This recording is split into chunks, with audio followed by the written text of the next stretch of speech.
Espero que todo mundo consiga me ouvir. Me ver vai ser mais difícil, porque eu sou pequenininha. Eu vou tentar sair de trás do computador para todo mundo conseguir entender mais ou menos o que eu estou falando. E eu já vou avisar, o comecinho da palestra vai ser um pouco mais teorético, o fim também, mas o começo é mais ou menos a mesma ideia que eu falei o ano passado. Então, se você estava aqui o ano passado, os primeiros 10 minutos você pode aproveitar para pegar um café, uma cerveja, qualquer coisa, que vai ser mais ou menos a mesma ideia, só com uma outra aplicação. Para quem não me conhece, eu faço muita coisa no meu tempo livre, que não tem nada a ver com o meu dia de trabalho normal.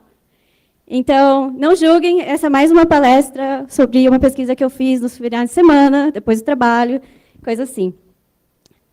Outra informação importante sobre isso é que isso não tem nada a ver com o meu trabalho. Eu não faço pesquisa de vulnerabilidade e eu vou adicionar nesse daí ainda que faz muito tempo que eu não falo português. Na verdade, eu falo português uma vez por ano quando eu venho para cá. Então, eu vou precisar da ajuda de vocês várias vezes para tentar traduzir as palavras que eu não lembro. E muita coisa eu nunca aprendi em português, então, vindo para cá e apresentando em português me ajuda muito também a melhorar o meu vocabulário. Então, sobre mim, alguém já falou que já reconheceu, eu sou a Barbie. Eu trabalho com análise estática de malware. Então, o meu dia é geralmente fazendo engenharia reversa. Eu também organizo, junto com a Marion, que está aqui em algum lugar, o Black Hoodie, que é um evento só para mulheres de engenharia reversa. Eu também faço parte do comitê da Hacklu, que é uma conferência que acontece em Luxemburgo uma vez por ano. Eu sou também a líder de conteúdo técnico da Disobey, que é uma conferência que acontece na Finlândia uma vez por ano. E outras coisas, entre elas eu adoro karaokê. Então, já sabe, se alguém for fazer um karaokê hoje à noite, me chama, por favor. E o que eu vou falar hoje? Quem me conhece, eu faço muita coisa com Constraint Logic Programming, que chama Programação com Restrições Lógicas. Eu trabalho com SMT solvers. Eu vou falar sobre como você pode escalar o problema de análise estática, que geralmente você tem muita dificuldade. Eu vou falar sobre a memória, claro, e vou tentar explicar o que o heap tem de diferente. E a primeira pergunta que eu sempre tenho é tipo, solver, SCA, o que você está falando? Então, na verdade, eu vou falar sobre SAT e NSMT solvers. E quem fez ciências da computação deve saber o que é SAT, é um problema de computação teórica, que fala que quando você transfere todos os valores de uma equação booleana, você sempre consegue resolver ela de uma maneira que sempre vai dar true no final. E qual que é o problema? Quando você quer modelar um problema normalmente da computação, é muito difícil você escrever esse problema de uma forma lógica, só usando AND, OR e coisas assim. Geralmente você precisa usar operações aritméticas também. E é por isso que eles criaram uma coisa que chama SMT. O SMT é como se fosse um front-end. Um front-end para o Salt Solver, que vai conseguir traduzir equações algébricas também para equações lógicas e booleanas. E com isso, você continua tendo a mesma performance que você teria num caso escrevendo diretamente em forma lógica, mas você está escrevendo de uma forma muito mais fácil para a gente entender, que seria uma operação aritmética. E para entender como que o SAT solver funciona, você pode imaginar que ele vê uma figura desse tipo, e aí você faz uma pergunta para ele, do tipo, está chovendo lá fora? Ou então, eu posso sair sem me molhar? Que é um problema que você quer resolver, certo? Você quer sair, você quer ir até a padaria, mas você não quer se molhar. Então, ele vai olhar essa foto e vai analisar com os fatos que ele tem, ou seja, com as restrições que ele tem, que é o lado de fora, se você vai poder sair da sua casa e ir até a padaria sem se molhar. Aí ele vai olhar, nossa, a rua está molhada, tem gente de guarda-chuva. Provavelmente não. mas ele acha uma solução. Você pode sair até a padaria se você tiver uma guarda-chuva, porque os outros que têm guarda-chuva estão saindo e não estão se molhando. Aí ele vai falar, ok, tem uma solução aí de guarda-chuva. Aí você fala, mas eu não tenho um guarda-chuva. Ou seja, você adiciona uma nova restrição no seu problema. Aí ele vai falar, ok, sem guarda-chuva então não dá. E é isso que o SAT vai fazer com todos os tipos de problemas que você tem. Você vai adicionando as restrições que você vê ao longo do tempo, e ele vai resolvendo todo o problema para você. E essas restrições é a base de toda a programação de restrição em lógica. E como que ele funciona? Você pode pensar que você está andando num labirinto. Então, você começa de um lado e quer sair para o outro, e no começo você tem um problema muito mais fácil, que é tipo aqueles labirintinhos de criança, que você tem 2, 3, 4, até de jeitos diferentes de ir de um lado até o outro. Mas aí você chega nos mais difíceis, e toda vez que você adiciona uma restrição, é como se você estivesse adicionando uma parede a mais no seu labirinto. Então, fica cada vez mais difícil de você achar um caminho do começo até o fim do labirinto. Então, você pode imaginar que cada restrição que você adiciona é como se você estivesse adicionando uma parede no seu labirinto. E isso é o que eu sempre falo, que, na verdade, no meu ponto de vista, e no ponto de vista de gente muito mais inteligente do que eu, há muitos anos atrás, eles viram que, que a programação de restrições é como se fosse o que fosse resolver todos os problemas das ciências da computação. Porque, geralmente, quando você está programando, você resolve primeiro o problema na sua cabeça, cria um algoritmo para isso, e como resolver o problema, e coloca no computador. E com a programação lógica de restrições, você não precisa resolver o problema, você não precisa achar um algoritmo que calcula a solução. Você fala o problema, você fala a solução que você quer ter, e o computador vai resolver o problema para você. E, geralmente, esse é o tipo de programação que você quer ter. Você quer que o computador resolva os seus problemas, e não que crie algum problema, e você tenha que pensar numa solução para ele. E como que você usa esse tipo de automação? Como que você usa esse tipo de automação para resolver problemas nas ciências da computação? Porque o SAT, o SMT e todos esses tipos de solvas que você tem, eles foram criados por matemáticos. Então, antes, quando eu comecei a estudar, eu estudei ciências da computação também, mas antes eu estudava outra coisa.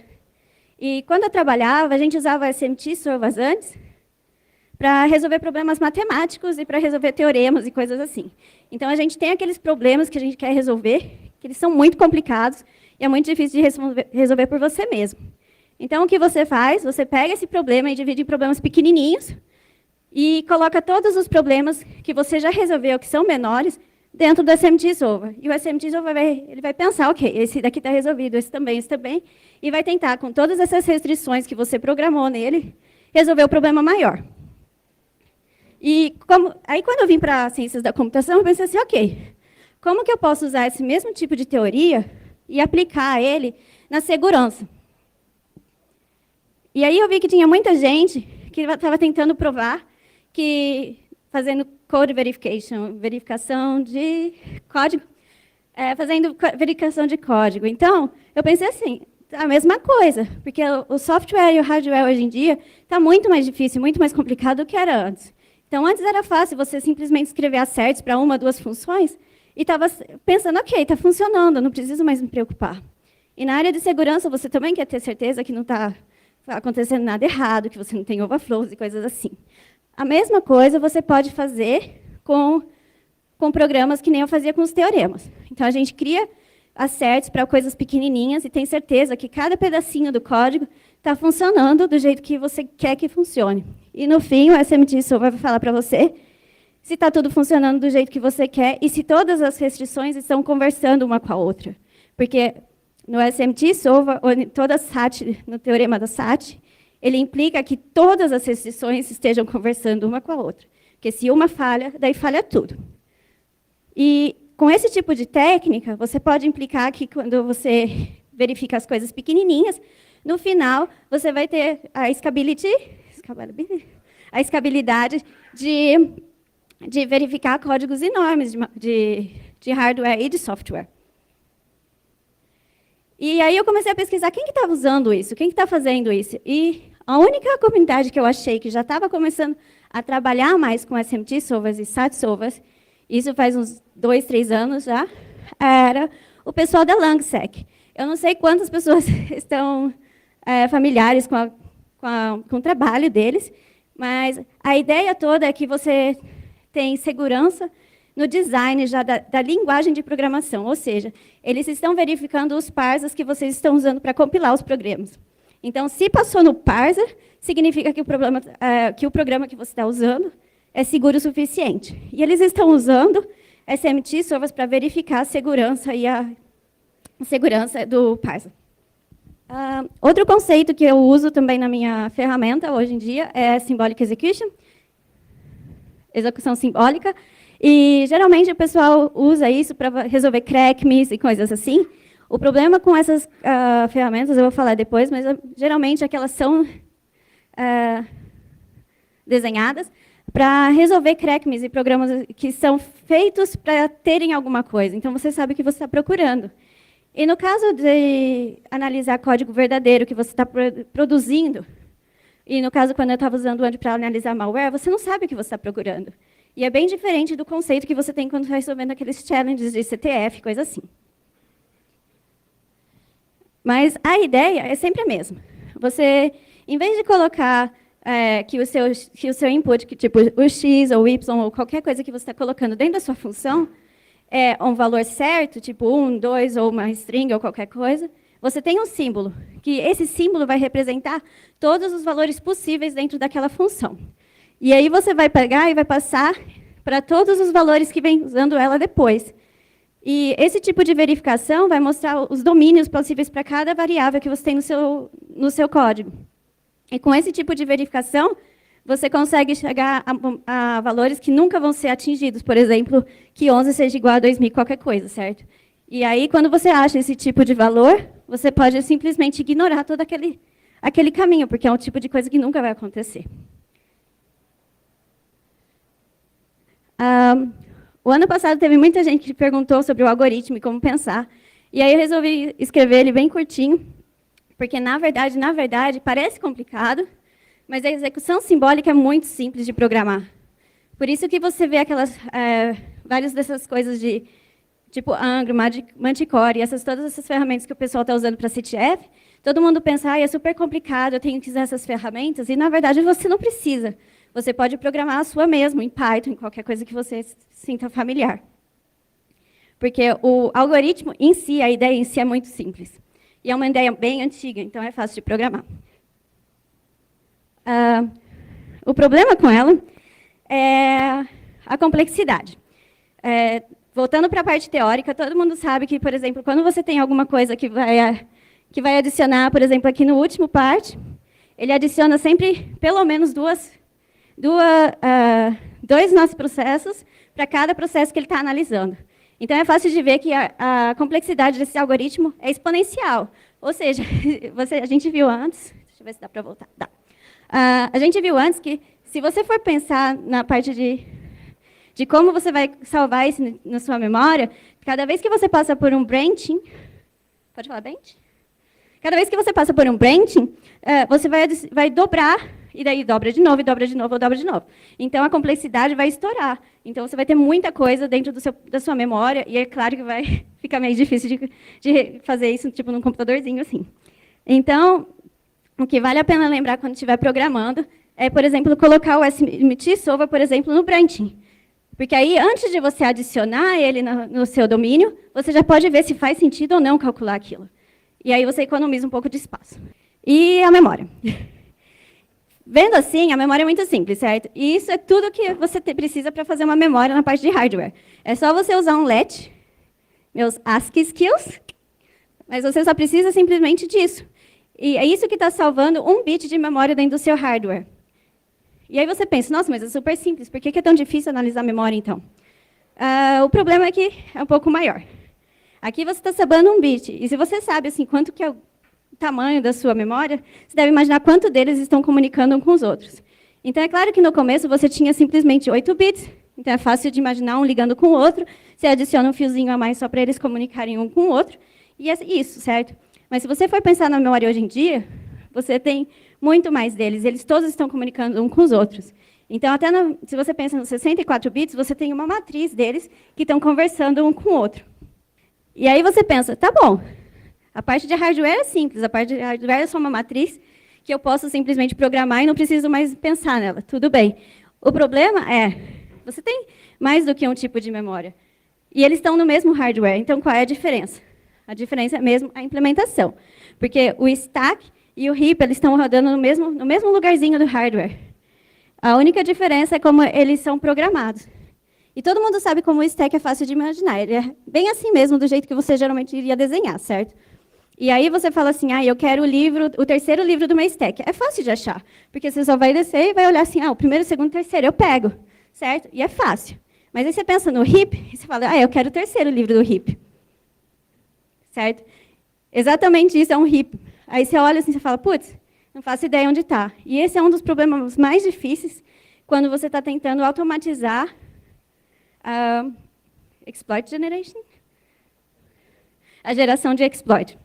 Quando você quer automatizar esse processo, você tem que saber onde você está e onde está o código vulnerável, certo?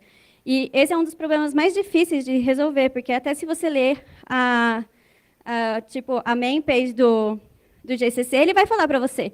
Então, é unspecified, ou seja, você não tem como saber exatamente onde o heap vai ser salvo na sua memória. E qual a ideia agora de colocar os SMTs, ou Symbolic Execution, e todas essas coisas, na segurança? A minha primeira ideia, que eu apresentei o ano passado aqui, foi para análise de malware, que ela facilitava muito o trabalho, assim, que eu tinha. Esse é o meu trabalho durante o dia, né? Então, eu precisava de ofuscar o código, eu precisava, geralmente, escrever algum tipo de unpacker. Então, era muito mais fácil programando desse jeito, porque era genérico. A parte de unpacking é estática, então eu não precisava mudar de computador para pegar o código atual do código e tudo mais. Mas aí eu também falei que tem muita gente usando isso para bug hunting. E aí eu comecei a olhar como que eles estavam fazendo. E a maioria das pessoas eles estavam trabalhando com isso, mas só no Linux. E aí eu pensei assim, mas por quê? E a principal diferença é que a maior parte as ferramentas que você tem hoje em dia trabalha no level de source code. E aí, quando você está no source code, é muito mais fácil de verificar. Porque eles estão transformando geralmente numa linguagem intermediária e pensando e resionando nesse nível. E o problema é que quando já está compilado, você tem que trabalhar na parte binária e no assembly. E aí a maioria das ferramentas já param de trabalhar, porque é muito mais complexo. Mas aí eu pensei, tem gente que está usando isso também para exploitation. De novo, estava só usando na parte de source code. E aí eu pensei assim, não, mas eu gosto de assembly, então vamos tentar. E, como eu disse, eu faço isso no meu tempo livre, né? Então eu penso sempre na parte, eu quero que seja divertido, e não na parte, será que alguém vai usar? E a parte divertida disso foi que, se você pega tipo, um código bem grande, e em vez de usar, por exemplo, o source code do Linux, eu resolvi, então, usar os binários que você tem na parte do bin. E aí, a hora que eu comecei a procurar, eu percebi que ele achava muita vulnerabilidade. O problema da maioria deles é que eles não eram exploitáveis. Eles não eram exploitáveis. E aí eu pensei assim, ok, então é melhor eu resumir um pouco, porque senão eu vou ter muito trabalho. E então eu coloquei mais uma restrição no meu código e falei assim, ok, se o código for vulnerável, mas eu não posso escrever um exploit para ele, então não vale a pena eu dar uma olhada. E aí já diminuiu mais pela metade de todos os códigos, de todas as respostas que eu estava recebendo do meu código. E aí o que aconteceu? Todas essas partes que eu achava assim, que estava respondendo, ele falava assim, beleza, aqui tem um monte de código que você pode escrever exploit para ele. Mas aí a maior parte dele estava só crashando, ou seja, eu estava ganhando um monte de memory corruption, mas aí eu pensei, mas isso ninguém se interessa, sabe? Porque, na verdade, ele é uma vulnerabilidade, eu posso escrever um exploit, mas tudo que eu estou fazendo é quebrando o programa. Na verdade, eu não estou conseguindo nenhuma informação que tenha um valor para a pessoa, ou para a companhia, ou para qualquer coisa. Porque na maior parte das vezes você não quer simplesmente quebrar o programa ou ter um memory corruption ou coisa assim. Você quer escrever o seu shellcode, você quer ter uma shell no final, você quer ter o controle da máquina, certo? Então, simplesmente o memory corruption não era o suficiente, então, para mim. Então, eu já adicionei de novo uma outra restrição no código. E aí eu comecei, ok, agora que eu determinei o que eu estou procurando, na verdade, eu comecei a olhar todos os tipos de ferramentas que tinham lá que poderiam, às vezes, me ajudar com a ideia do que eles estavam fazendo. E aí eu vi que tinha muita gente usando exploratory testing, que é tipo só colocando, tipo um fuzzer, mas um pouco mais inteligente. E tinha gente usando Dynamic Tented Analysis, que é tipo essa tool que eu falei, o Manticore, que é como se fosse uma execução simbólica, mas com alguns inputs que você sabe que sempre serão presentes.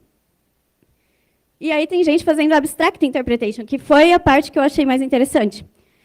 E o que eles fazem é simplesmente pegar o assembly e interpretar em várias arquiteturas diferentes. E desse jeito, ele vê a vulnerabilidade em uma arquitetura que você escolhe.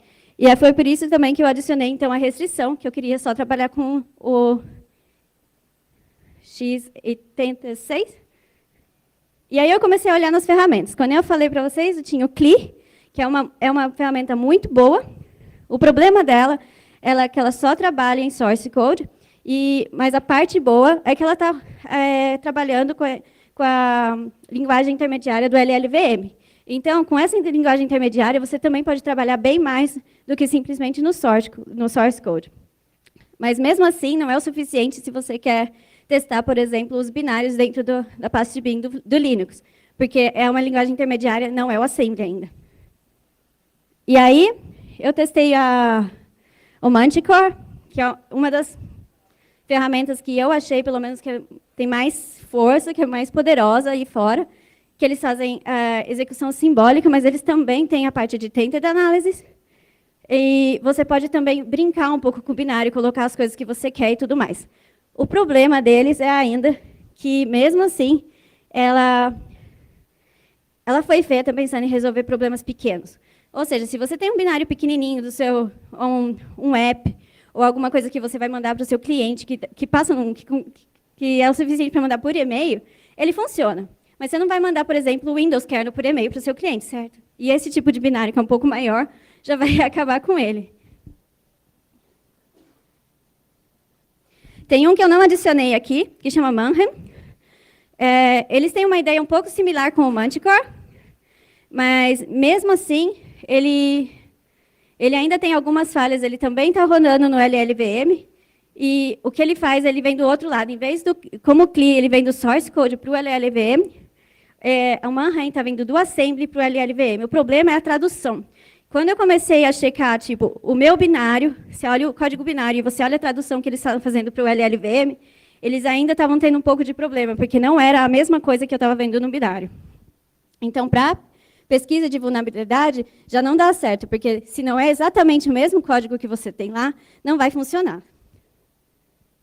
E aí eu pensei, ok, todas essas ferramentas ali fora, qual que eu vou usar, certo? E aí, depois disso, eu decidi programar a minha mesma. E o que eu fiz? Eu peguei aquele código que eu falei para vocês, o algoritmo, que é bem simples de programar, e eu adicionei a parte do Forward Symbolic Execution, que é simplesmente, que nem eu falei no começo, eu coloco o SMT Sova no meio de todo o branching point. Ou seja, antes de eu adicionar um processo para o meu domain que eu quero checar, eu verifico se faz sentido ou não adicionar aquele caminho do meu código no meu domain. Aí a gente chegou na parte do geração de exploit. Essa seria a parte mais fácil, certo? Porque eu pensei assim, ok, tem um monte de código aí fora, que eu simplesmente olho no GitHub e copio e eu tenho um exploit.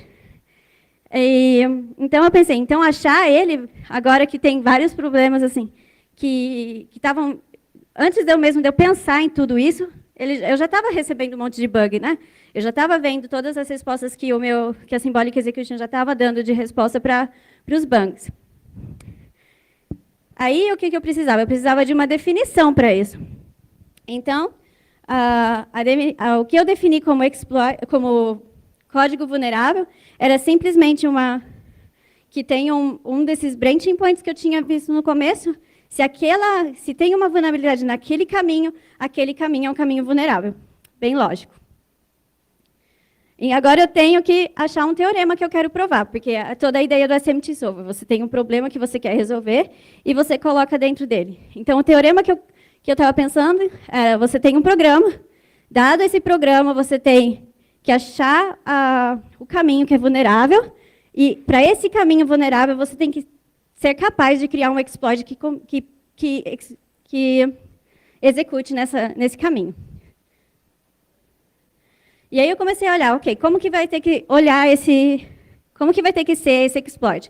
Isso significa que o exploit teria que ter a parte de direct influence. Isso significa que simplesmente toda vez que o usuário coloca um valor no seu programa, que é o user input, que vai entrar no seu programa, esse valor já vai gerar o exploit. Ou seja, você não precisa se preocupar com nada, é simplesmente aquelas coisas bem mais simples, que você tem aquele malloc com o número, por exemplo, 32, e aí você coloca 34, pronto, está exploit, certo?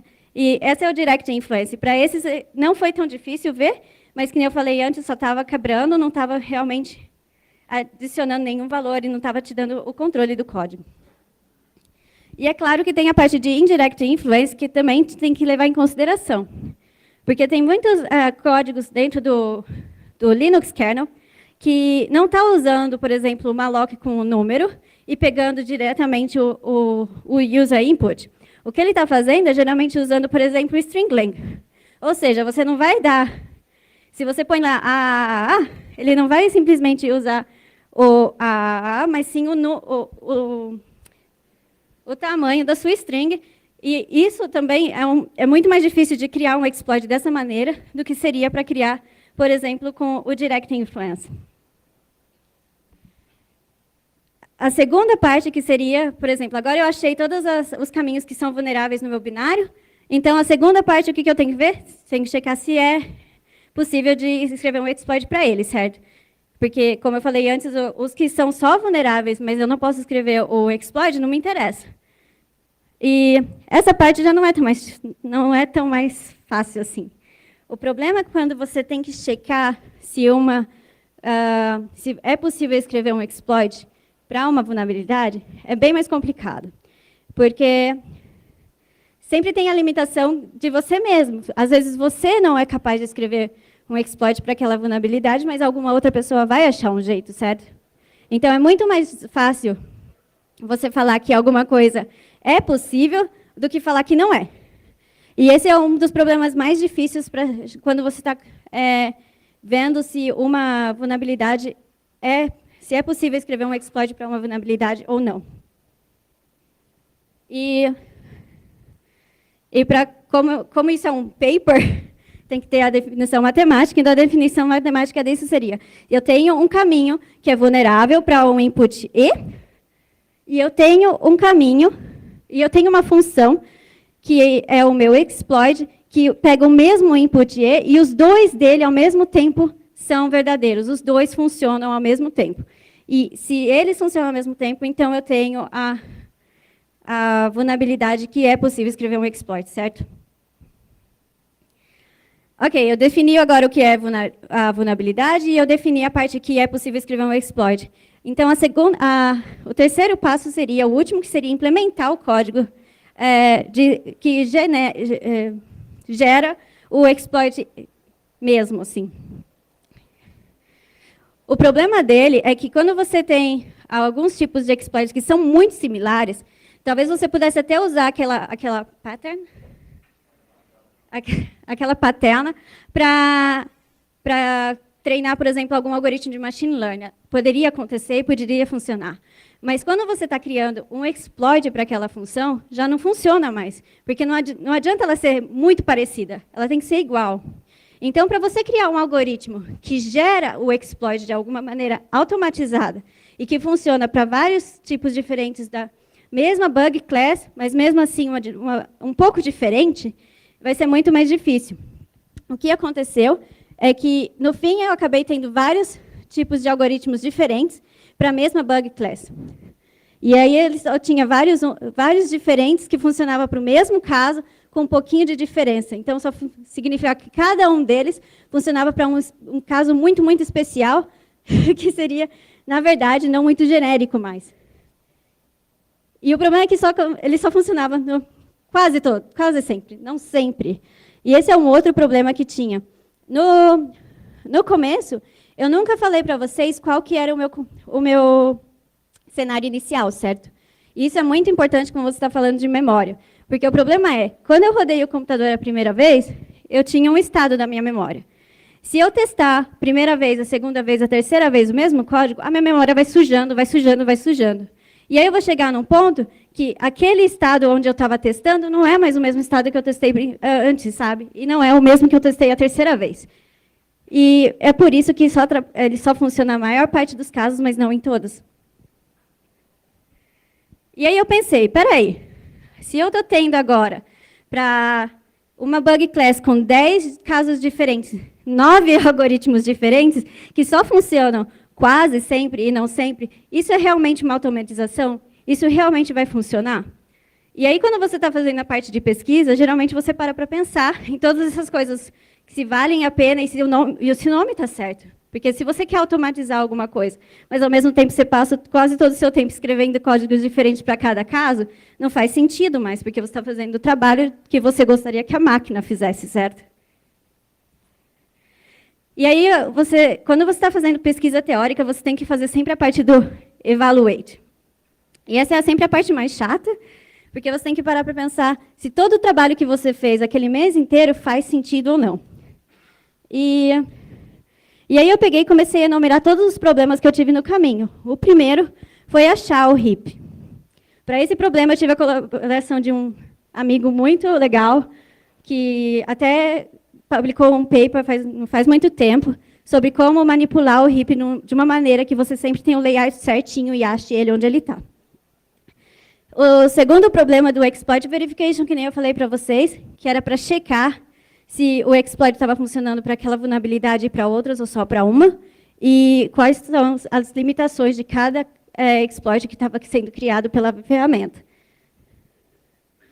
Aí teve o terceiro, que é o State Space Explosion, que é sempre o mesmo problema que você tem quando você está fazendo execução simbólica, porque não cabe tudo, e vale a pena lembrar que, nesse caso, eu estou falando da memória, ou seja, eu estou salvando na memória a análise da memória.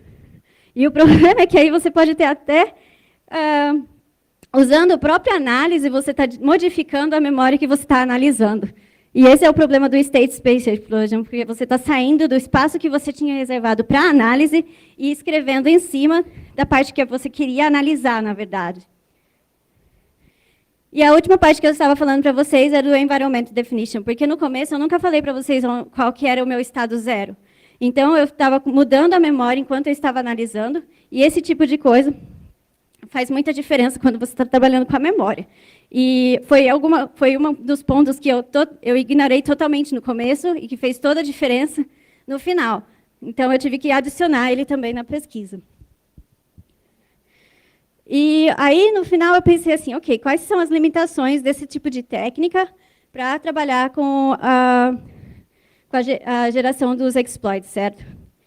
O primeiro, todo mundo sabe, ele é da execução simbólica, e de todas as vezes que você cria um programa para analisar um outro, que é o problema de Turing. Então, é impossível, teoricamente, criar um programa que analise outro programa. Então, você já sabe que você está tentando resolver um problema que não dá para resolver de qualquer jeito. E o segundo é que, quando você está trabalhando com análise de memória, você tem estados que não são definidos no começo, mas sim somente no final. Porque você tem que, toda vez que você muda o código, você está mudando o estado de memória. E se você está trabalhando com... quando você tem um valor concreto, você está na primeira bolinha, que é o Desirable Languages. Ou seja, você tem um idioma que é aceito pela sua máquina de Turing, e essa máquina ela só aceita esses valores concretos. E esse é o tipo de coisa que qualquer computador pode calcular, certo?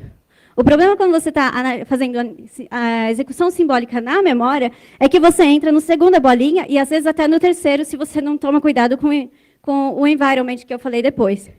Porque se você não toma cuidado do começo e muda a memória durante a análise, e toda vez que você tem um estado diferente da sua memória, você vai entrar no non-Turing acceptance language, ou seja, a sua execução simbólica vai até crashear às vezes.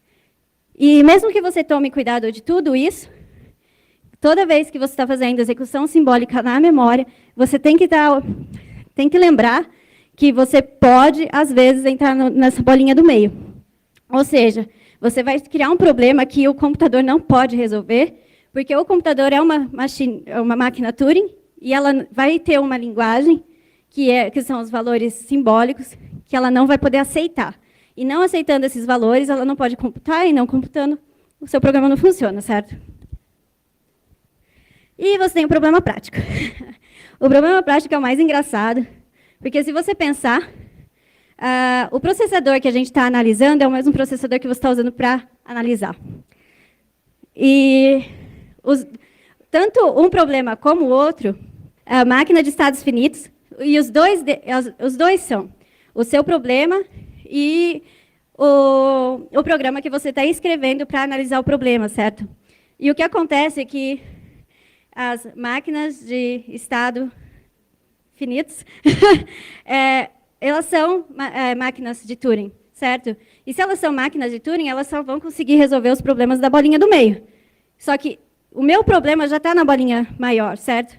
Então, é um problema prático. Você teria que construir um outro tipo de processador que tenha a possibilidade de resolver problemas em uma maneira diferente. Uma das esperanças nesse lado seriam os computadores quânticos, que eles estão trabalhando nessa área de terem mais estados para o mesmo ponto no seu código, certo? E um outro problema que eu não coloquei no slide, mas vale a pena lembrar, é que dentro dos processadores você também está trabalhando com física quântica. Os processadores, eles são o que está dentro do hardware. Eles também trabalham, eles são semicondutores, certo? E os semicondutores também têm estados quânticos que podem variar. E esse é o tipo de coisa que não dá para controlar de qualquer jeito. Então, o que eu pensei quando eu estava escrevendo a conclusão do paper é que, na conclusão do paper que eu fiz o ano passado, ele estava falando sobre análise de malware, certo? E eu falei, nossa, execução simbólica é o tipo de coisa que você quer usar para analisar malware. E realmente a tool foi super boa e ajuda pra caramba. Mas aí eu pensei, ok, não dá para falar a mesma coisa quando você está falando de pesquisa de vulnerabilidade, certo? Porque eu tenho certeza que ela pode ser, em algum momento, uma ferramenta bem poderosa. O problema agora dessa é que a gente ainda não tem o computador certo para isso. Aí eu pensei assim, ok, eu consegui fazer um monte de tipo de ferramenta diferente, usando execução simbólica, usando programação de restrições, para fazer vários outros tipos de coisa, não só pesquisar vulnerabilidade, mas fazendo várias coisas diferentes com binários, certo? Então, é possível programar com isso, com esse tipo de sistemas, como SMT, solvers e tudo mais. É possível criar vários tipos de ferramentas para segurança. Mas o que eu pensei que faria mais sentido agora, já que o computador que nós temos hoje não é o computador ideal para fazer a pesquisa de vulnerabilidade, seria, em vez de criar algo que que gera os exploits para você, seria muito mais viável criar um tipo de assistente que ajude você a achar a vulnerabilidade e escrever o código do que faça tudo para você. Mas criar tipo uma interface entre o pesquisador de vulnerabilidade e o SMT Solver, por exemplo. Porque a maior parte das pessoas, eles sabem, que eu vejo que trabalham com pesquisa de vulnerabilidade, eles têm eles sabem o que eles estão procurando, eles sabem onde ver as coisas. Mas, ao mesmo tempo, é difícil de programar no computador de uma maneira que faça sentido de automatizar o processo todo. Então, a ideia final do paper é agora, em vez de fazer uma automatização do processo inteiro, criar um assistente que fique no começo e faça a maior parte do trabalho para você, mas quando o pesquisador sabe o que ele está procurando. Que faz muito mais sentido agora com os computadores que a gente tem, que são os processadores Intel normais, assim. As duas pessoas que me ajudaram bastante nessa pesquisa, que eu falei para vocês do começo, é o Sean. Ele quase que resolveu o problema de onde achar o heap, que é um dos problemas mais difíceis quando você está falando de vulnerabilidades no heap. Ele publicou esse paper esse ano, e ele dedicou muito tempo me explicando como que eu deveria programar esse tipo de coisa e tudo mais. E, no começo, quando eu pensei assim, não está dando resultado nem nada, porque essa pesquisa é de quase assim, uns 8 meses, e no começo, quando eu estava quase desistindo, ele foi uma das poucas pessoas que falou assim, não, eu estou fazendo a mesma coisa, é difícil, mas vale a pena. E a Marion, que deve estar por aí, que ela foi a pessoa que também me inspirou muito, e me ajudou muito na parte de tentar entrar na área de vulnerabilidade e coisa assim, porque, como eu falei antes, eu trabalhava só com malware. Tem também um paper de 2015 falando sobre como o heap funciona e como escrever exploits para heap, que foi um dos papers que eu mais usei para criar o modelo de geração de exploits que está funcionando agora. E é claro que eu usei um pouco da documentação da Intel, mas não é que ajudou muito, mas pelo menos eu tentei ler.